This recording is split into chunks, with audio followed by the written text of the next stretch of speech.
Buenos días a todos y bienvenidos a una nueva sesión del foro 50 por 50. Nuestro compromiso con vosotros es básicamente estar 40 minutos hablando de este tema que vamos a tratar hoy. Os recordamos que durante los últimos 10 minutos de la sesión abordaremos las preguntas que nos formuléis a través del chat. Muy importante eso, que solo se contestarán a través del chat. Debéis dirigirlas al apartado donde vienen todos los asistentes, incluidos los panelistas, ¿vale? Por último, informaros que la sesión será grabada y, por tanto, los materiales utilizados en ella, como la propia grabación, la podréis consultar más tarde otro día y os la remitiremos en los próximos días. Con lo cual, si os parece, empezamos ya. Voy a compartir la pantalla de la presentación.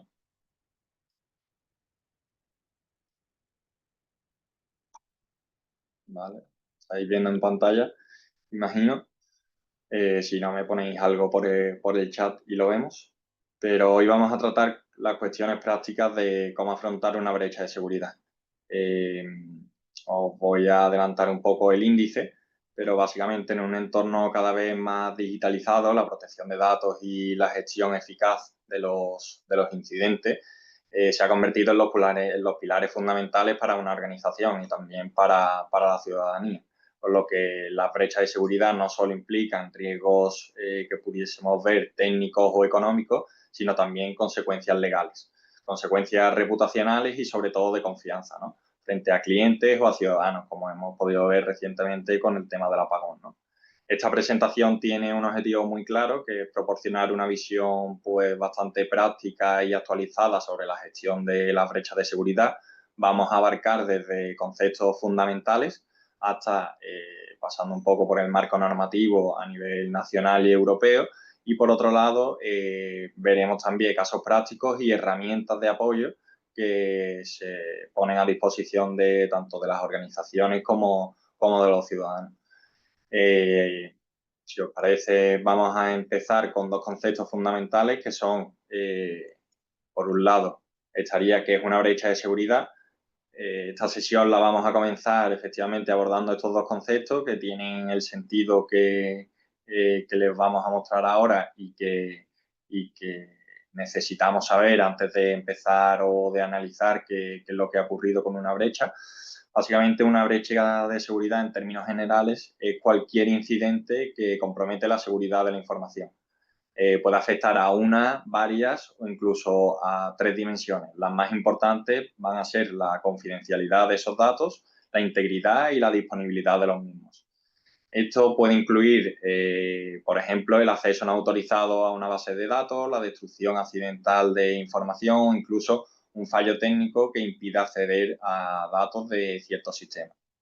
Este enfoque se aplica a cualquier tipo de información, tanto datos personales como datos corporativos o estratégicos, también financieros e incluso técnicos. Sin embargo, cuando hablamos de cumplimiento normativo en materia de datos, lo que nos interesa específicamente es el concepto que aparece ahí, el de violación de seguridad de los datos personales.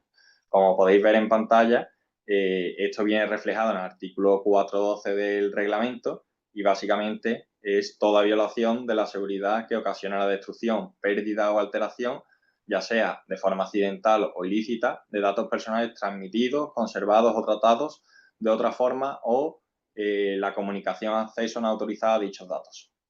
Como puede verse, se trata de una definición bastante amplia que no se limita solo y exclusivamente a ataques complejos o que podamos ver en noticias que sean muy llamativos, sino que incluye, por ejemplo, el envío de correo el envío erróneo de un email con datos personales a una persona equivocada, por ejemplo, dentro de una misma organización, la pérdida incluso de dispositivos que sean de empresas o personales sin cifrar, que contengan datos personales o incluso, como vemos ahí, la alteración accidental de registros personales en un sistema informático, ¿vale? Por lo tanto, como estamos viendo, la causa puede ser interna, dentro de la propia organización, externa, intencionada o accidental. Y lo que tenemos claro es que en todos los casos puede generar una serie de obligaciones legales en términos de notificación, análisis de esa brecha de seguridad, documentación para que hay que recopilar, sobre todo el responsable del tratamiento, y para poder gestionar correctamente una brecha es esencial entender pues los 3 tipos de brecha que pueden producirse según el eje de seguridad afectado. Los tipos de brecha, que es lo que vemos ahí, en primer lugar hablaríamos de una brecha de confidencialidad. Esto significa que cuando los datos personales son relevados o accedidos sin autorización previa, pongamos el ejemplo de una persona del equipo que accede, de una empresa que accede a expedientes médicos sin tener autorización para ello. En segundo lugar, encontraríamos brechas de integridad. Se produce exactamente cuando los datos se modifican de forma no autorizada o accidental. Imaginemos aquí la alteración de nóminas en una base de datos por ya sea error humano o por manipulación del sistema o del software que utilicemos en ese momento. Y en tercer lugar estarían las brechas de disponibilidad. No se da cuando los datos dejan de estar, como dice el propio nombre, accesibles o no son destruidos de forma correcta. Imaginemos un ataque de ransomware que bloquea el acceso de los datos de clientes de una empresa. Muchas veces, como podemos observar y como vemos en muchas noticias, un mismo incidente puede afectar a varias dimensiones del mismo. Por ejemplo, un ciberataque puede, por un lado, robar datos comprometiendo la confidencialidad, modificarlos, por ejemplo, afectando a ese segundo punto, que sería una brecha de integridad, y cifrarlos, que sería afectando sobre todo a la disponibilidad de los mismos. Ahora os voy a enseñar un informe y estadísticas del INCIBE, que es del 2024, ¿vale? Para que veáis un poco la perspectiva y cómo ha ido recorriendo en los últimos años y sobre todo para contextualizar los conceptos, ¿no? Como veis, es útil observar lo que está ocurriendo realmente en España en materia de ciberseguridad, que según el último balance de ciberseguridad del INCIBE, correspondiente, como viene ahí, al año 2024, se gestionaron 97.348 incidentes de ciberseguridad, lo que representa un aumento, como veis ahí, significativo, en torno al 16,6 respecto al 2023, y de ellos un 67,6% afectaron a los ciudadanos y el 32,4% a empresas y organizaciones públicas. Con lo cual se han visto o se identificaron más de 183.000 sistemas que habían sido vulnerados. En cuanto a la tipología de incidentes, como vemos ahí, hay 42.000 casos de malware, entre los que se incluyen 357 ataques, más de 38.000 fraudes online, con el tema, por ejemplo, de las tarjetas. Un caso muy sonado fue el de la tarjeta del Corte Inglés. Y, por otro lado, como vemos, hay más de 7.400 intentos de intrusión. Esto quiere decir que se han producido esos ataques, sin embargo, las medidas que han adoptado las empresas, pues con ellas han logrado evitar más ataques o más incidentes de seguridad de los que se pretendía. Estos datos, básicamente, lo que nos confirman es una tendencia bastante clara desde 2023 hasta fecha de 2024, que las brechas de seguridad no son una rareza, sino que es una realidad que está en nuestra vida cotidiana y que cada vez, debido a que todo es mucho más tecnológico, mucho más digital, habrá más incidentes, se podrán detectar menos o incluso será más complicado luchar contra los mismos. Como veremos a continuación, vamos a ver un poco el marco normativo y los principios clave, las normas aplicables tanto en Europa como en España. Toda organización tiene que trate datos personales en España está sujeto por dos normas. Por un lado, el Reglamento General de Protección de Datos, que es de aplicación directa aquí en la Unión Europea, y por otro lado, tenemos la Ley Orgánica, que es la que veis ahí, que es la Ley Orgánica de Protección de Datos y Garantía de Derechos Digitales. En cuanto al Reglamento General de Protección de Datos, el RGPD, las siglas, es especialmente relevante en lo que respecta a las brechas de seguridad. Lo viene reflejado, por si queréis consultar los artículos, pero viene básicamente en el artículo 33 y 34, donde se regula de forma expresa Por un lado, la notificación de las violaciones de seguridad a la autoridad de control competente, que en nuestro caso es la Agencia Española de Protección de Datos, la AEPD, y por otro lado, la comunicación a los interesados, cuando la brecha entrañe o veamos que entrañe un alto riesgo tanto para los derechos como libertades de clientes o ciudadanos. El plazo máximo, aunque luego entraremos en el tema de las notificaciones, pero el plazo máximo de una brecha para notificar una brecha está en torno a las 72 horas desde que se tiene conocimiento del incidente, no desde el que se produce. Eso en cuanto al Reglamento General de Protección de Datos son las cuestiones más relevantes. Luego tendríamos la ley orgánica a nivel nacional, que por su parte lo que hace básicamente es reforzar estos deberes y establecer obligaciones adicionales, como por ejemplo el deber de documentar las brechas, ¿no?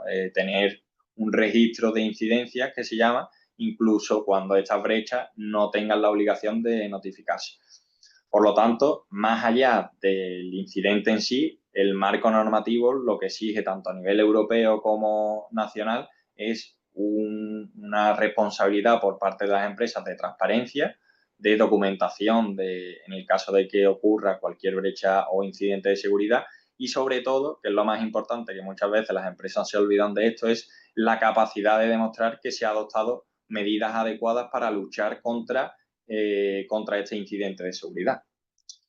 Ahora vamos a ver un principio clave que viene reflejado en el RGPD, que es el principio de accountability, o como en español sería responsabilidad proactiva. Es uno de los principios claves, como he comentado, del RGPD y básicamente, ¿qué implica este principio? Tenemos que tener en cuenta que las organizaciones no solo deben de cumplir con las normas de protección de datos, sino que deben poder demostrar, como he mencionado, que las cumplen. Y esto es especialmente importante, sobre todo en en esta materia que estamos abordando, que es el tema de la brecha de seguridad. ¿En qué se traduce este principio? Pues en este principio, sobre todo en lo que abarca la brecha de seguridad, es por un lado evaluar los riesgos antes de que ocurran los problemas, es decir, una organización tiene que adoptar una serie de protocolos y políticas para efectivamente saber hasta qué punto puede afectar una brecha de seguridad, adoptar sobre todo medidas preventivas, documentar efectivamente lo que se hace y tener planes de actuación frente a los incidentes para saber, para que cualquier empleado o cualquier personal de la organización sepa exactamente cuándo ocurre, qué es lo que debe hacer o por lo menos ante quién se tiene que dirigir. Aquí hay una sentencia del Tribunal Supremo bastante relevante y que lo dejó muy claro, que es que la ciberseguridad es una obligación totalmente de medios, no de resultados. ¿Eso qué quiere decir? Eso básicamente quiere decir que no se exige que no haya brechas. Es más, se da por hecho de que las organizaciones a día de hoy, con toda la digitalización, cada vez van a sufrir mucho más incidentes de seguridad. Pero aquí lo que quiere o lo que viene a reflejar esta sentencia es no que no haya más brechas, sino que se demuestre efectivamente que se han adoptado los medios adecuados para evitarlas y sobre todo para mitigarlas. Si una empresa, por ejemplo, sufre una brecha de seguridad, pero no tenía ninguna medida razonable implementada, tanto ni técnica ni organizativa, entonces aquí entraría la autoridad competente sancionadora, que sería la Agencia Española de Protección de Datos, para sancionar a esa organización. En cuanto al cuerpo normativo de cumplimiento, exige toda organización tiene que tener un cuerpo normativo y ese cuerpo normativo tiene que reflejar unas medidas técnicas y organizativas para o de cara a cumplir con este aspecto de brechas de seguridad. Efectivamente, para cumplir, como he mencionado antes, con el principio de responsabilidad proactiva, ese accountability, toda organización debe contar con un cuerpo normativo interno de cumplimiento. Es decir, es un conjunto, como veis ahí, de políticas, procedimientos y medidas aplicables a la seguridad de los datos personales. Este cuerpo normativo, en esencia, pues debe de contener las políticas de seguridad de información que sean sobre todo claras y accesibles para todo el personal, protocolos específicos, sobre todo de cara a la gestión de incidentes y brechas de seguridad, sobre todo registro interno, que recordemos que esto era un pilar esencial de la ley orgánica aquí en España, tanto para las incidencias como para las actividades de tratamiento. Por otro lado, los acuerdos de encargo del tratamiento, que incluyen o que incluyan cláusulas sobre brechas. Los acuerdos de encargos no son más que cuando tenemos un tercero que trata datos personales por nuestra cuenta y riesgo, que efectivamente en el contrato que regule esa relación jurídica haya cláusulas claras de cómo tienen que actuar, cuál es la notificación mínima que deben de tener, etcétera. Por otro lado, medidas técnicas que sean tangibles, no vale que todo quede en políticas y protocolos y que sea papel mojado, sino que haya medidas efectivas de cifrado, control de acceso, backups, autentificación, pues el doble factor de autentificación, que está ahora de moda, por ejemplo, mucho en el tema de los bancos, y sobre todo medidas organizativas, que esto no deja de ser la formación del personal, la evaluación de los riesgos y sobre todo la segregación de las funciones. Es decir, esto hace referencia a que no solo el departamento de IT tiene que tener conocimiento de ello, sino que el personal también debe estar cualificado para por lo menos identificar cuando se está produciendo. Además de estas medidas, que deben ser adoptadas a un riesgo real, es decir, no, como he comentado, no se debe de quedar en papel mojado, sino que se deben de presentar de verdad y efectivamente qué es lo que se realiza en la organización, no solo meras formalidades.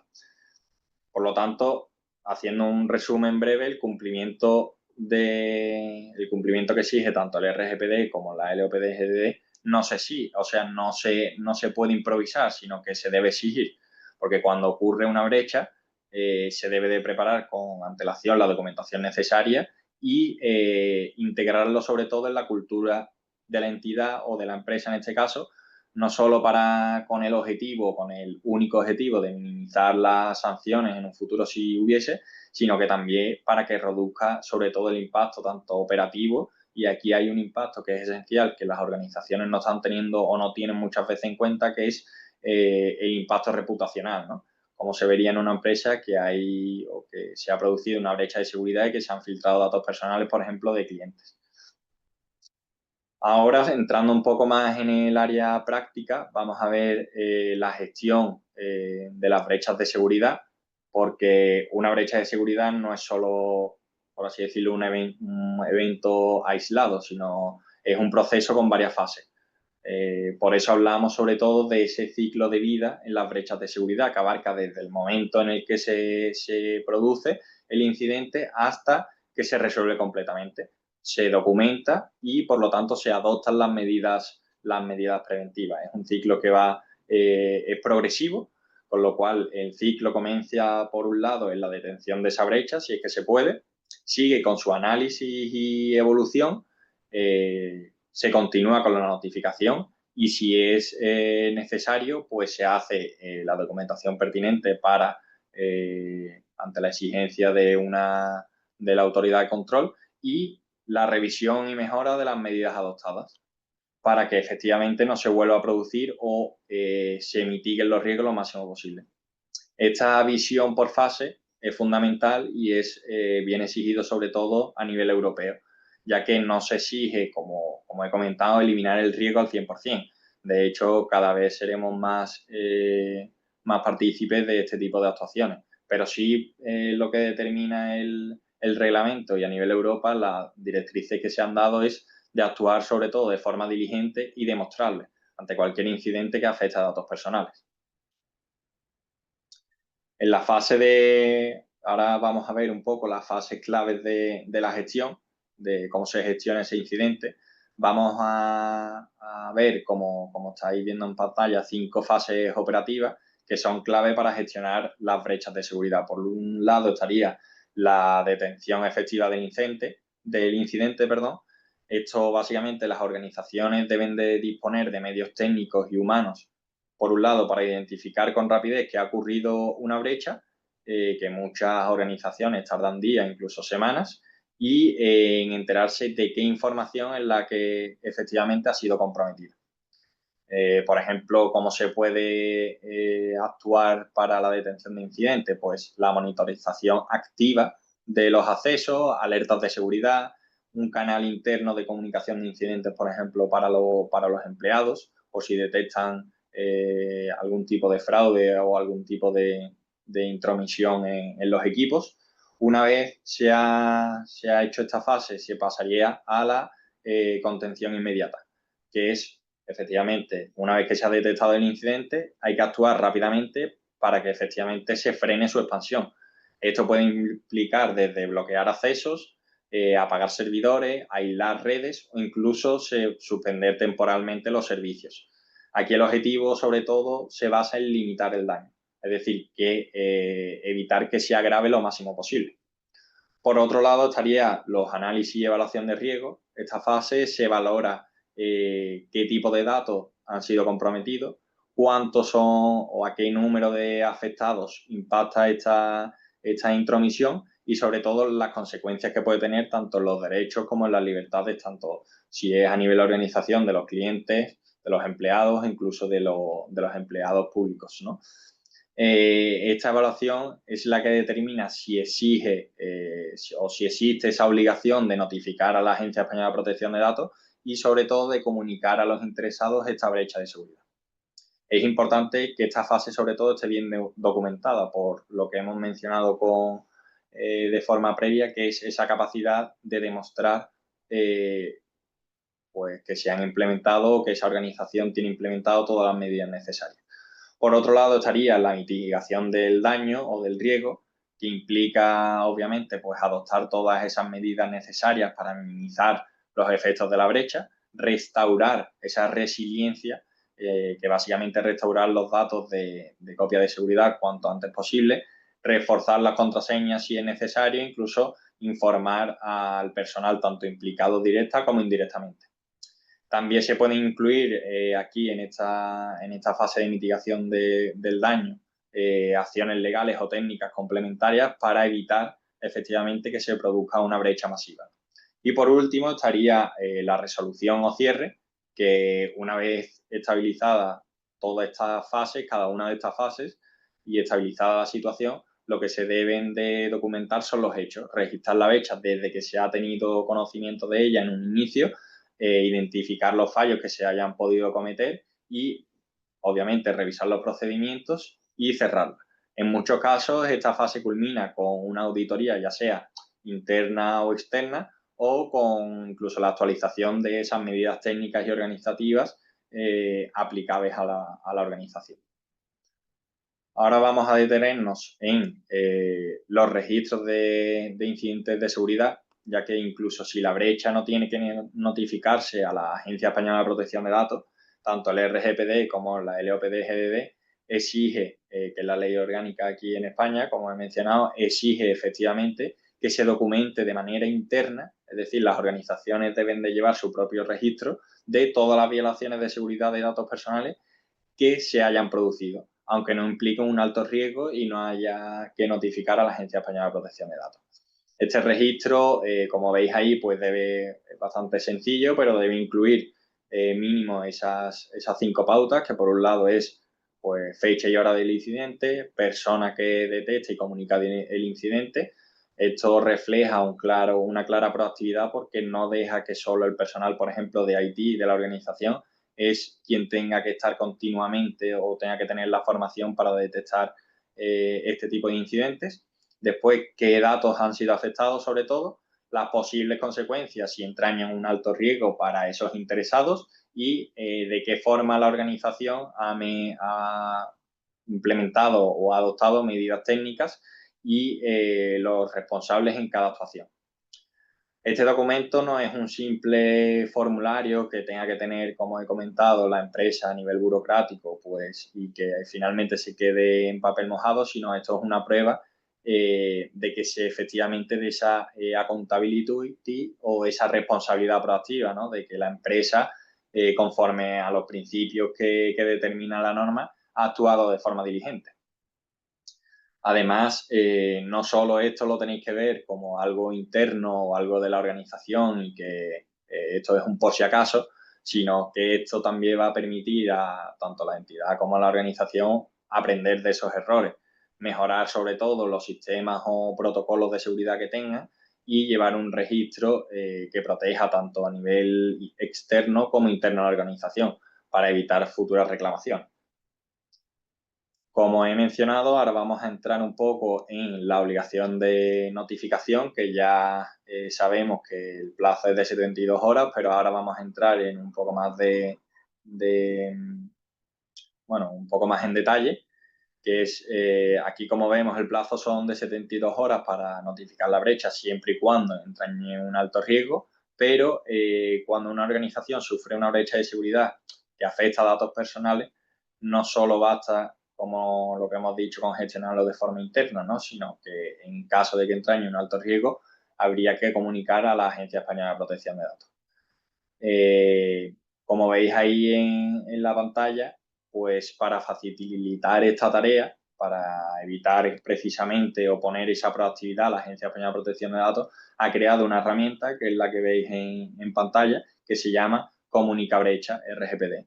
Básicamente aquí tenéis en pantalla pues una vista previa del sistema que guía al responsable del tratamiento, es decir, a la persona encargada que tiene que comunicar, o en el caso de que deba de comunicar, que lo tiene que hacer, pues cómo debe comunicar esa brecha. Ahí, como veis, pues es bastante intuitivo, en el que te dice qué tipo de actividad desempeñas, la naturaleza de la brecha, consecuencias o posibles consecuencias que se han podido producir, la categoría de datos y personas afectadas y, sobre todo, el tiempo estimado del incidente.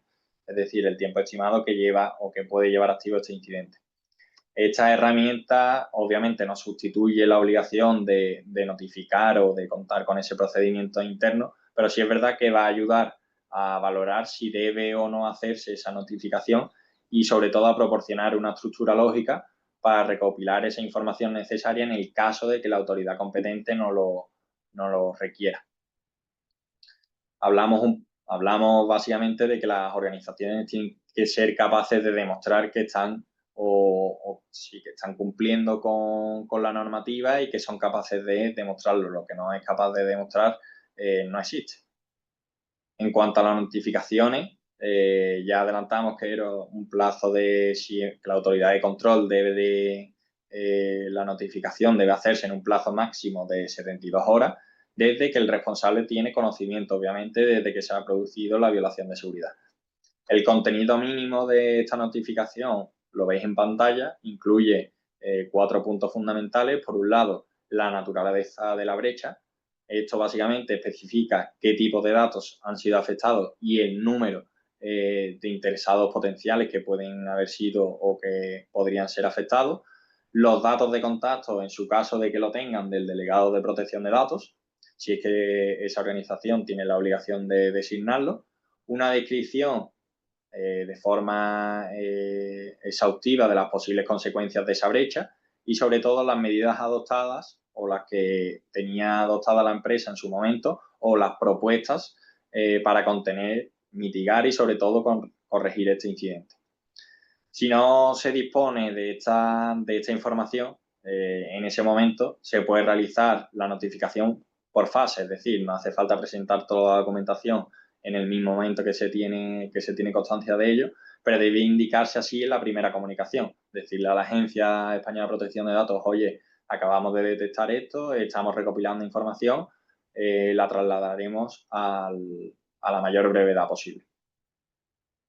Por otro lado, también por esa proactividad de la Agencia Española de Protección de Datos, lo que te ofrece es un formulario oficial de notificación. Si entráis en Internet y ponéis formulario oficial de notificación de brechas de la Agencia Española de Protección de Datos, pone a disposición tanto de las organizaciones como de los usuarios un formulario electrónico que es oficial para notificar este tipo de incidentes. El formulario se encuentra, como he dicho, en la sede electrónica de la EPD y está estructurado en diferentes bloques. Por un lado, identificación de quién es el responsable y quién es el encargado del tratamiento. Si es que lo hay, si solo hay un responsable, pues quién es el responsable. Descripción detallada de la incidencia, qué es lo que ha podido suceder. Por otro lado, la evaluación que ha hecho la empresa a nivel interno, la evaluación de riesgo, ¿no?, de esos derechos y libertades que han afectado a un determinado sector o unas determinadas personas. Y, por otro lado, las medidas adoptadas y justificada, sobre todo, la diligencia que ha tenido la empresa en realizar este tipo de medidas. Es muy importante tener claro quién realiza esta notificación, que debe ser, como he comentado, el responsable del tratamiento, aunque haya sido el encargado. Imaginemos que tenemos firmado un acuerdo de encargo de tratamiento, aunque haya sido el encargado quien detectó la brecha, el obligado a notificarla, sobre todo, sigue siendo el responsable. El encargado está única y exclusivamente obligado a comunicar ese incidente al responsable, sin la dilación indebida, obviamente, pero el responsable es quien tiene la carga real de esa notificación y, sobre todo, sobre quién va a recaer en el caso de que haya una sanción.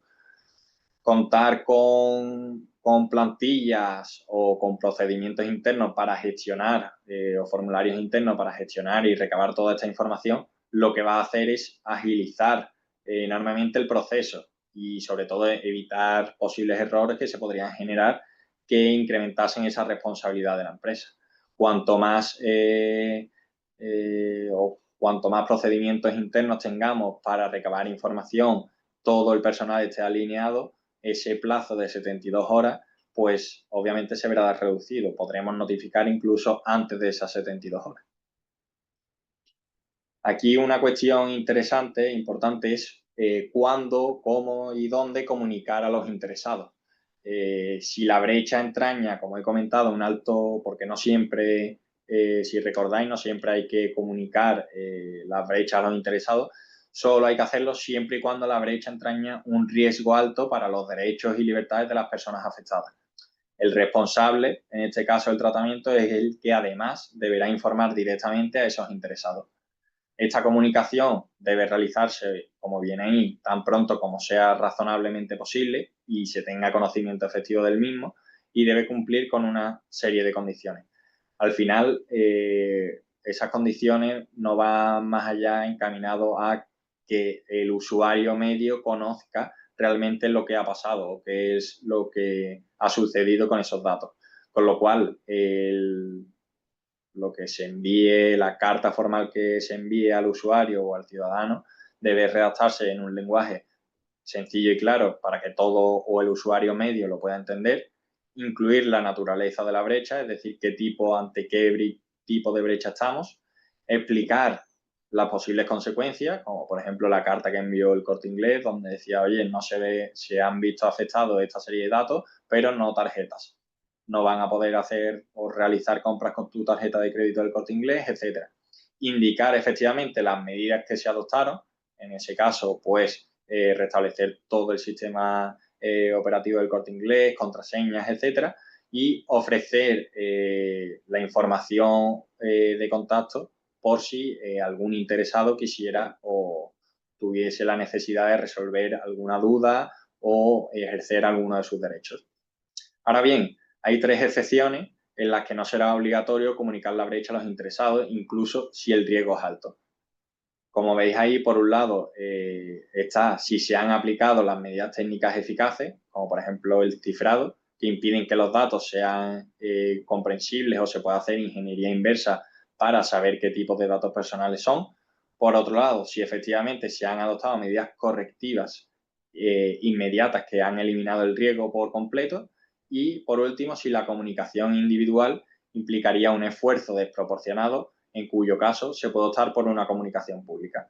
Es decir, en el caso, por ejemplo, del Corte Inglés, se hizo una comunicación pública y aparte una comunicación individual.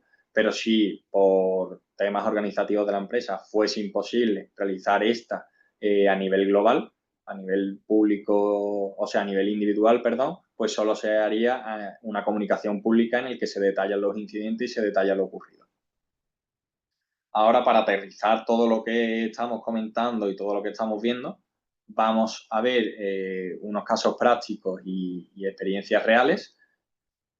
Como he comentado, estaría el caso del Corte Inglés, ¿no? Pero aquí, a continuación, os presentamos otros casos destacados, como puede ser el caso de Santander. En el caso de Santander, el Banco de Santander efectivamente informó sobre la filtración de datos que afectó tanto, por un lado, a clientes y empleados de España, como también de otras partes del mundo, que aunque aseguraron que no se habían comprometido credenciales de acceso ni contraseñas, se accedió a información como nombres, direcciones y fechas de nacimiento. La brecha se originó por un proveedor externo, en este caso. No fue culpa directa del responsable del tratamiento, como fue Santander, sino que era un proveedor externo con el que seguramente tendría firmado un acuerdo de encargo de tratamiento. Por otro lado, vemos el caso de Iberdrola. La compañía eléctrica sufrió un ciberataque que expuso, pues como veis ahí, 850 clientes, incluyendo nombres y números de DNI.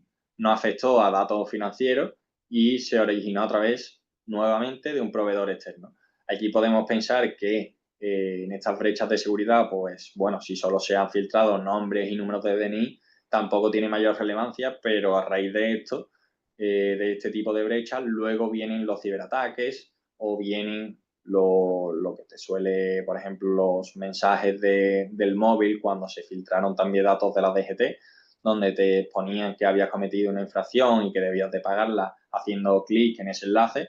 Todo eso es lo que origina este tipo de brechas de seguridad, que al final puedan usar tus datos para mejorar sobre todo las estafas. Entonces hay que tener especial cuidado con ello. Aquí os dejo unos cuantos de ejemplos más, pero básicamente van en la misma línea.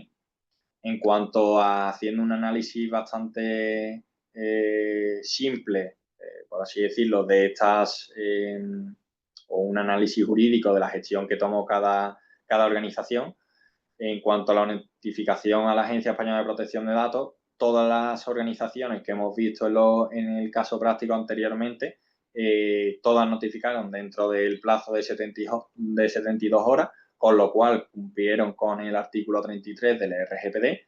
En este caso también notificaron o comunicaron a los interesados cuando supieron que efectivamente se filtrara un DNI entraña o puede entrañar un alto riesgo para los derechos y libertades de los clientes. Todos ellos, las entidades afectadas, implementaron todas las medidas técnicas y organizativas necesarias para mitigar los efectos de esa brecha, como, por ejemplo, yo recuerdo que en el Banco Santander se mejoraron a raíz de ahí el sistema de doble autentificación y se revisaron todos los protocolos internos y de formación que tenía el personal. Y por otro lado, y lo más importante es que fueron capaces de demostrar la importancia del accountability o responsabilidad proactiva, que es el saber demostrar que efectivamente se han adoptado esas medidas adecuadas. Es prácticamente imposible que entidades financieras con tanto volumen de datos y tanto personal no estén afectas a este tipo de brechas, pero sí que se mitiguen los riesgos lo máximo posible. En cuanto a las consecuencias que efectivamente puede tener una organización, aquí hemos visto Santander, hemos visto BBVA, pero sobre todo, por un lado, son las jurídicas, que aquí hablaríamos de las sanciones, si no se cumple, por ejemplo, con la notificación y la comunicación en el plazo establecido a la Agencia Española de Protección de Datos, sanciones y implicaciones meramente jurídicas. Por otro lado, que yo considero que son las más importantes, las reputaciones, la reputacional, ¿no? La confianza de los clientes y los usuarios puede verse afectada muy negativamente, y por otro lado las consecuencias económicas. Para terminar, vamos a ver pues una clave básica para las empresas, que por un lado es la prevención de esos riesgos y la preparación. ¿Por qué? Porque, como he comentado, a día de hoy las brechas no van a hacer más que aumentar, y lo único que puede hacer una organización, pyme, pequeña, mediana organización, ante ello es, por un lado, la prevención de sus sistemas, sus protocolos, establecer protocolos muy claros, y la preparación ante esos incidentes. En cuanto a recomendaciones clave, que son, en mi opinión, 5 acciones prioritarias que deberían de realizar las organizaciones para garantizar esa gestión eficaz y, sobre todo, para cumplir con los plazos establecidos, es, por un lado, implementar protocolos internos específicos para la detención, por otro lado, para el análisis, y no basta con tener una política genérica donde se explique, como nos hemos encontrado en muchas ocasiones, donde se explique que es una brecha de seguridad, sino que sean medidas efectivas y reales. Por otro lado, realizar simulacros periódicos para comprobar si el personal implicado, tanto directa como indirectamente, conoce los protocolos y sabe de qué forma actuar. Un simulacro que sea sencillo, pero puede marcar la diferencia cuando se produzca verdaderamente una brecha de seguridad. Por otro lado, utilizar las herramientas gratuitas que tenemos en Internet y que nos ofrecen tanto la Agencia Española de Protección de Datos, como hemos visto, como también el INCIBE, documentarlo absolutamente todo, desde la detención hasta la resolución del caso, pensado por un lado para evaluar los riesgos y las decisiones adoptadas y por otro lado para tener mayor campo de actuación en el caso de que se produjese una nueva brecha de seguridad. Y por otro lado y último, fomentar esa cultura de cumplimiento real. Eso básicamente es formar al personal, revisar los contratos con los proveedores, que estén o que cumplan con la normativa, actualizar esas medidas de seguridad. No basta el decir, no, yo implementé medidas de seguridad hará 1 o 2 años, porque seguramente ya estén obsoletas o haya forma de quebrantar esas medidas de seguridad. No solo se trata de evitar sanciones, sino de proteger la confianza tanto de nuestros empleados como usuarios y clientes. Y por último, con todo esto ya concluye la parte positiva de la sesión. Espero que os haya resultado útil y sobre todo práctica y aplicable a vuestro día a día profesional. Y si os tenéis que quedar con una ligera idea, con una idea general de toda esta presentación, básicamente sería que las brechas por sí solas no se pueden evitar al 100%, como he dicho, pero sí se pueden gestionar con eficacia y responsabilidad proactiva, que es lo que nos exige tanto la normativa como a nivel interno. Pues si no hay ninguna pregunta, entiendo que os ha quedado un poco más claro el tema de las brechas de seguridad. Espero que haya sido sobre todo práctico, que al final es lo que se pretende aquí buscar, nada es ser lo menos técnico posible y que realmente se implementen todas esas medidas y se haga esa responsabilidad proactiva desde o de parte de las organizaciones. Así que nada, nos despedimos, un abrazo y nos vemos en el próximo 50 por 50.